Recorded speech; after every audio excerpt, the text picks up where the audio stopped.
स्वागत है आपका। रावण बहुत बड़ा शिव भक्त था और उसने शिव की कठोर तपस्या भी की थी, जिससे खुश होकर भगवान त्रिपुरारी ने उसे शिवलिंग प्रदान किया। रावण को शिवलिंग लंका ले जाकर स्थापित करना था, लेकिन रावण की यह हसरत पूरी नहीं हो सकी।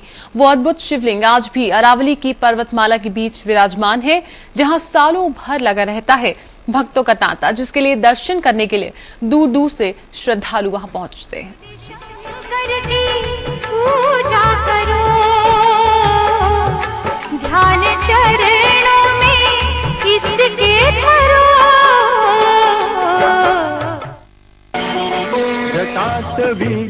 माउंट आबू की सुंदर पहाड़ियां, यहीं पर है भोलेनाथ का वास, जहां विराजमान हैं साक्षात शिव। 84 फीट का अनोखा शिवलिंग जो लेकर चला था रावण, शिव शंभू ने दिया था वरदान में। रावण लंका ले जा रहा था शिवलिंग, लेकिन भोलेनाथ ने दिखाई लीला और रावण को कर दिया मजबूर। भगवान विष्णु ने दिया शिव जी का साथ। इंद्र भगवान ने भी दिखाई लीला। रावण को यहाँ रखना पड़ा था शिवलिंग। रखने के बाद स्थापित हो गया शिवलिंग। शिव पुराण में है इसका उल्लेख। दर्शन के लिए दूर दूर से आते हैं भक्त।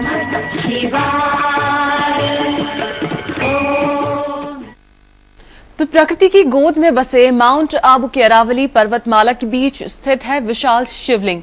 ये वही शिवलिंग है जिसे रावण कैलाश से उठाकर ले जा रहा था और लंका में स्थापित करना चाहता था, लेकिन श्रीहरि की लीला और इंद्र के व्यवधान की वजह से उसे बीच में ही शिवलिंग को रखना पड़ गया और तब से वो शिवलिंग माउंट आबू की उन्हीं मनोरम पहाड़ियों के बीच श्रद्धालुओं की आस्था का केंद्र बना हुआ है।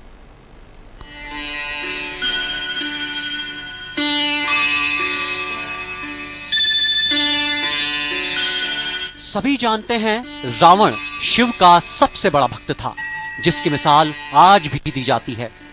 आज हम आपको दिखा रहे हैं वो पवित्र स्थान जहां अपने अद्भुत रूप में विराजमान हैं भोलेनाथ।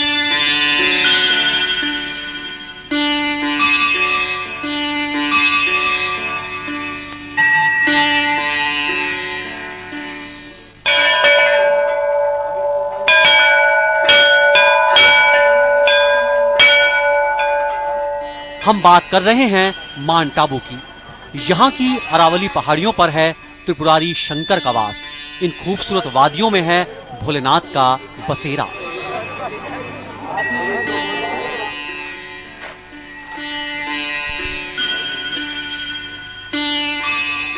यहीं पर है भगवान शिव का 84 फीट का अनोखा शिवलिंग।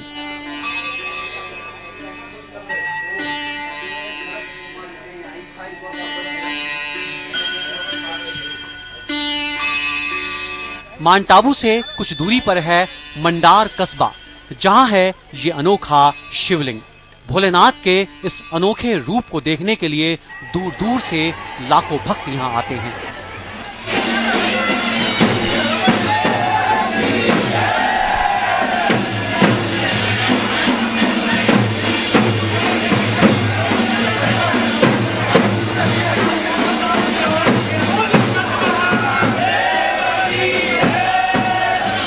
इस शिवलिंग की कहानी भी अपने आप में सबसे अलग, सबसे अनोखी है।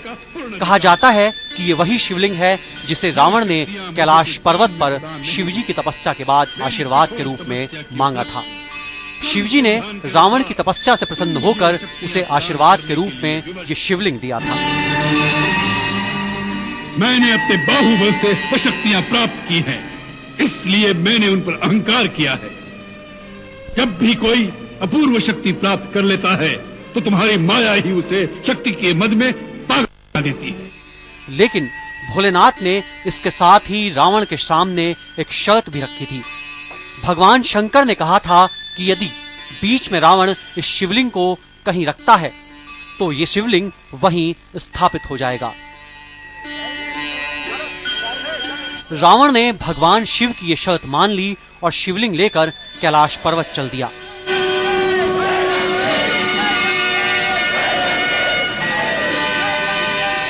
भगवान शिव के इस रूप को मंदा शिखर शिवलिंग भी कहा जाता है।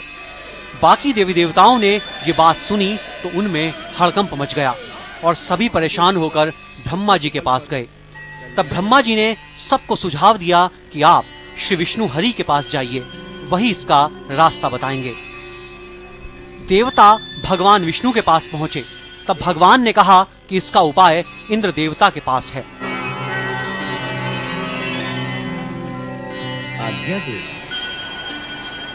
भगवान विष्णु के कहने पर इंद्र ने रावण को लघुशंका के लिए परेशान किया और भगवान विष्णु ने ग्वाले का रूप धारण किया।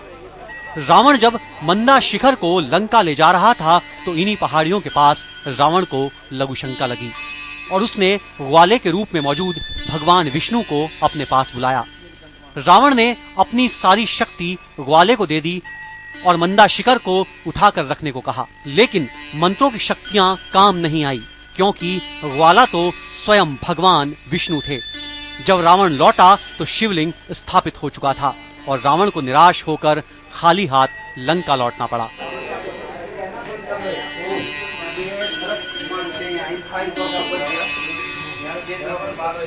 आज भी ये शिवलिंग लीलाधारी महादेव के नाम से लाखों लोगों की आस्था का केंद्र है।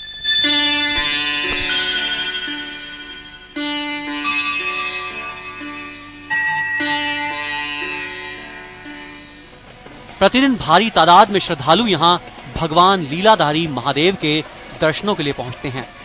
महिलाएं सर पर कलश रखकर भोलेनाथ की उपासना के लिए यहां आती हैं और पूरा माहौल शिवशंकर के जयकारों से गुंजायमान हो उठता है। सावन के महीने में शिव के इस पवित्र स्थल की छटा देखते ही बनती है। इस समय माउंट आबू से अनिल कुमार, एरन। ओम नमः शिवाय, नमः शिवाय, नमः शिवाय, ओम नमः शिवाय।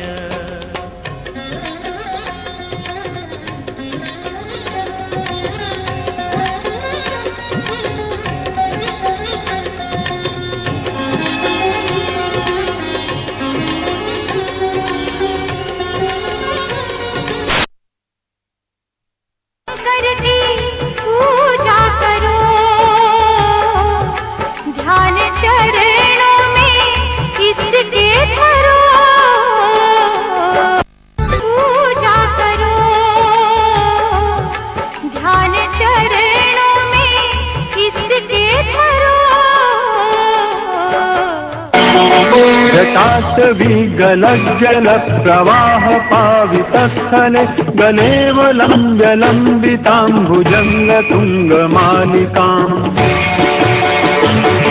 डमड्डमड्डमड्डमन्निनादवड्डमर्वयम् चकार चण्डताण्डवम् तनोतु नः शिवः शिवम्। ॐ नमः शिवाय, ॐ नमः शिवाय।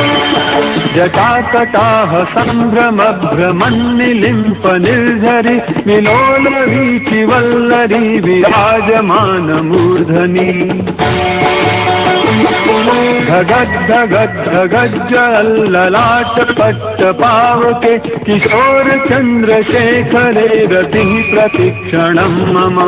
ॐ नमः शिवाय, ॐ नमः शिवाय। अखर्व सर्व मंगला कला कदम्ब मंजरी रसप्रवाह माधुरी विजृंभणा मधुव्रतम्। स्मरान्तकं पुरान्तकं भवान्तकं मखान्तकं गजान्तकान्धकान्तकं तमन्तकान्तकं भजे। ॐ नमः शिवाय।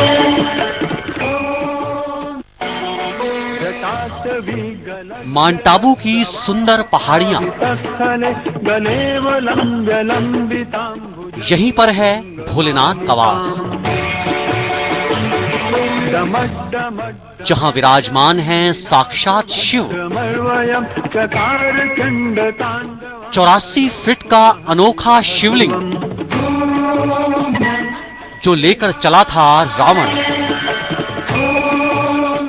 शिव शंभू ने दिया था वरदान में,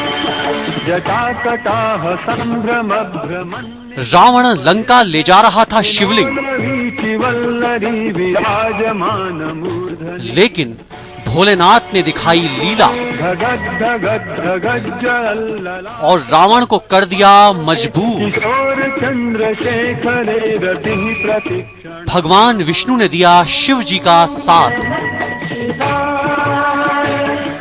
इंद्र भगवान ने भी दिखाई लीला। रावण को यहाँ रखना पड़ा था शिवलिंग। रखने के बाद स्थापित हो गया शिवलिंग। शिव पुराण में है इसका उल्लेख। दर्शन के लिए दूर दूर से आते हैं भक्त।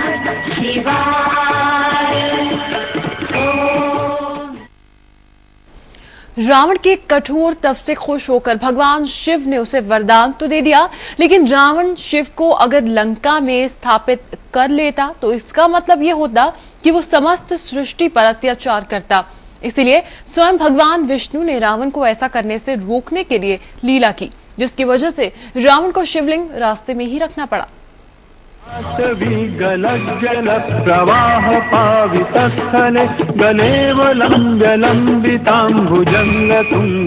लंकाधिपति रावण न सिर्फ भगवान शिव का बहुत बड़ा भक्त था, बल्कि बहुत बड़ा विद्वान भी था।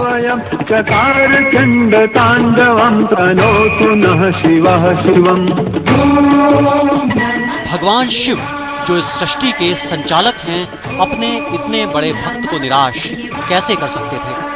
इसलिए शिव शंकर ने रावण की कठोर तपस्या से प्रसन्न होकर उसे मनोवांछित फल दे दिया। लेकिन कैलाश के सबसे ऊंचे शिखर मंदा शिखर को लंका ले जाने का अर्थ था स्वयं सृष्टिकर्ता भगवान शिव को लंका ले जाना, क्योंकि कैलाश के मंदा शिखर पर भगवान शिव का निवास है। और यदि रावण इस ब्रह्मांड का संचालन करने वाले भगवान शिव को ही लंका ले जाता तो संसार को संचालित कौन करता। मंजरी रस प्रवाह माधुरी विजृंभणा मधुव्रतम स्मरान्तकं पुरान्तकं भवान्तकं मखान्तकं गजान्तकान्धकान्तकं तमन्तकान्तकं भजे। ॐ नमः शिवाय। साथ ही जब शिव का वास लंका में हो जाता तो रावण समस्त ब्रह्मांड में त्राही त्राही मचा देता। पूरे ब्रह्मांड पर रावण का ही अत्याचारी राज होता। डमड्डमड्डमन्निनादवड्डमर्वयं चकार चण्डताण्डवं तनोतु नः शिवः शिवम्। ॐ नमः शिवाय। ॐ नमः शिवाय। जटाकटाह संभ्रम भ्रमन्निलिम्ब। भगवान ये सच्चाई भली भांति जानते थे, लेकिन वो अपने वचन से भी बंधे थे, क्योंकि रावण ने उन्हें प्रसन्न करने के लिए कठोर तप किया था और शिव शंकर अपने तपस्वी रावण को निराश नहीं करना चाहते थे। चंद्रशेखरे रतिः प्रतिक्षणं मम। ॐ नमः शिवाय। ॐ नमः शिवाय। अखर्व सर्व मंगला कला